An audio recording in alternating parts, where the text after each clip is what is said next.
Everyone, welcome to channel learn with ease. आज के topic है इशू ऑफ डिबेंचर्स और हम सॉल्व करेंगे question number 48 chapter 9 TS Grewal की बुक से क्लास 12 अकाउंट्स।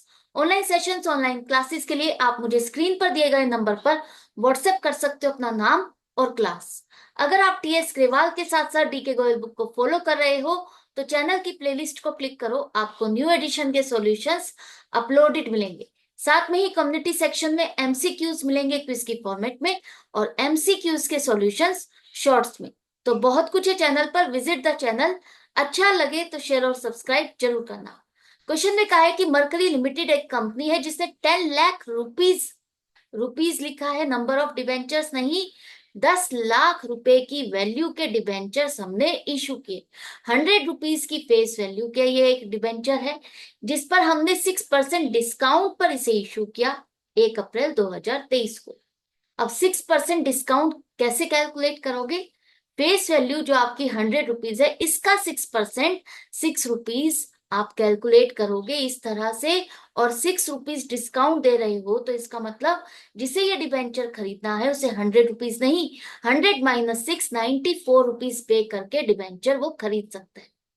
डिबेंचर को हम लोन मानते हैं और लोन की रीपेमेंट आपको करनी ही होगी, तो ये रीपेमेंट हम 5 इक्वल एनुअल इंस्टॉलमेंट में कर रहे हैं। 10 लाख रुपए आप ले रहे हो एज अ लोन, जिसको हम 2-2 लाख रुपए करके 5 सालों में पेमेंट करेंगे। हमारा एक कैपिटल रिजर्व का एक बैलेंस भी है 75,000 का।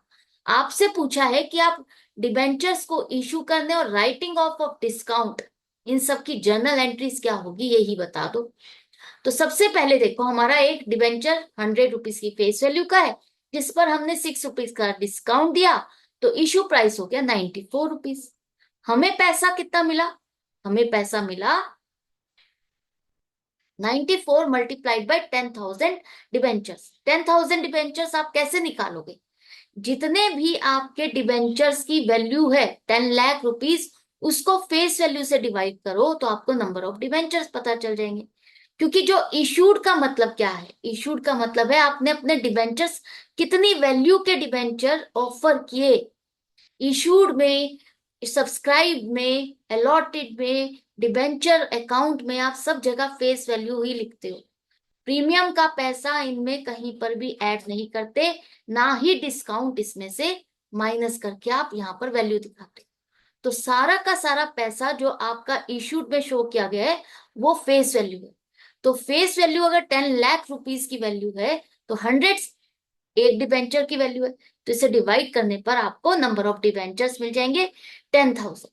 10,000 डिबेंचर्स पर हमें पैसा मिला कितना? 9,40,000। अब जो लोन आपका माना जाएगा वो 9,40,000 नहीं, 10 लाख रुपीज का माना जाएगा। क्योंकि आप जो डिस्काउंट दे रहे हो वो आप अपनी मर्जी से दे रहे हो, आप अपनी मर्जी से अपना सामान सस्ते में बेच रहे हो, तो आपका ये खर्चा डिस्काउंट का आप अपनी बुक्स में रिकॉर्ड करोगे।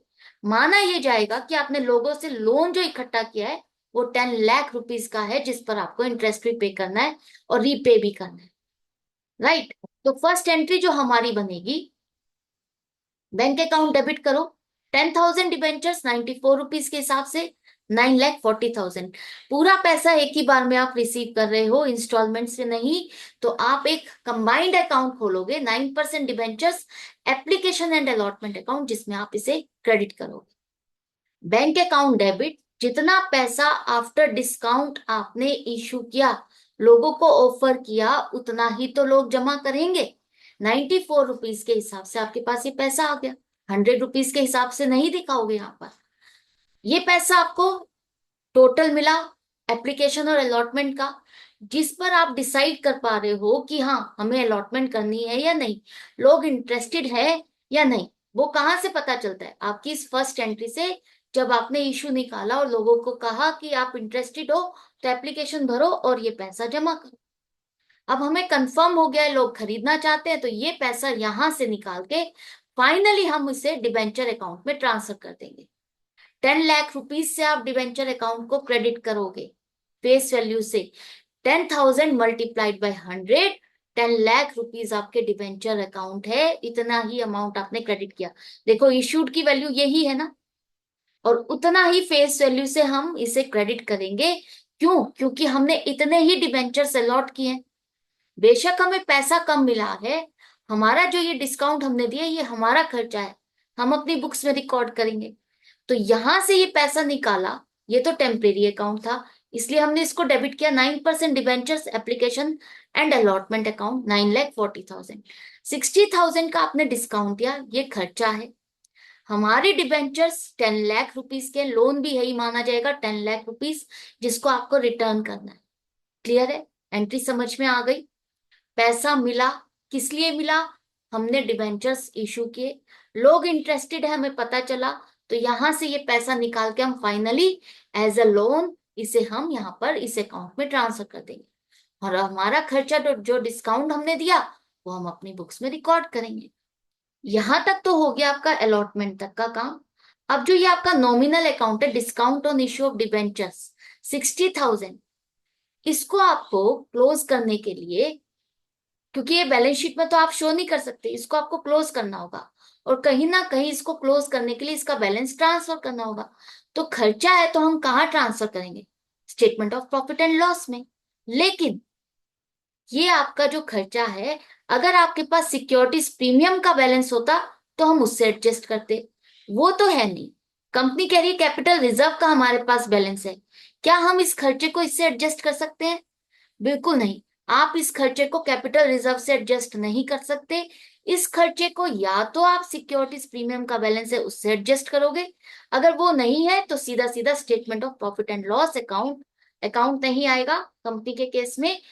डेबिट करो 60,000 to discount on issue of debentures 60,000। Clear हुआ? अच्छे से समझ में आ गया? ये बात याद रखना, statement of profit and loss account नहीं लिखा जाएगा यहाँ पर, बाय मिस्टेक मैंने लिखा है, आप इसको करेक्ट कर देना। तो ये 3 एंट्रीज बनेंगी, यहीं तक आपसे पूछा है, यहीं तक आपको लिखना है। जो रिडेम्पशन से रिलेटेड है, इस साल की इंस्टॉलमेंट जो आपने पे की है उसके बारे में क्वेश्चन नहीं पूछा, तो हम उसकी एंट्री नहीं कर रहे हैं। राइट? तो इसी तरह से कनेक्टेड रहो, सीखते रहो। ये तो क्वेश्चन कंप्लीट हो गया और आई होप आपको समझ में भी आ गए। तो मिलते हैं नेक्स्ट वीडियो में नेक्स्ट क्वेश्चन के साथ। Goodbye and take care.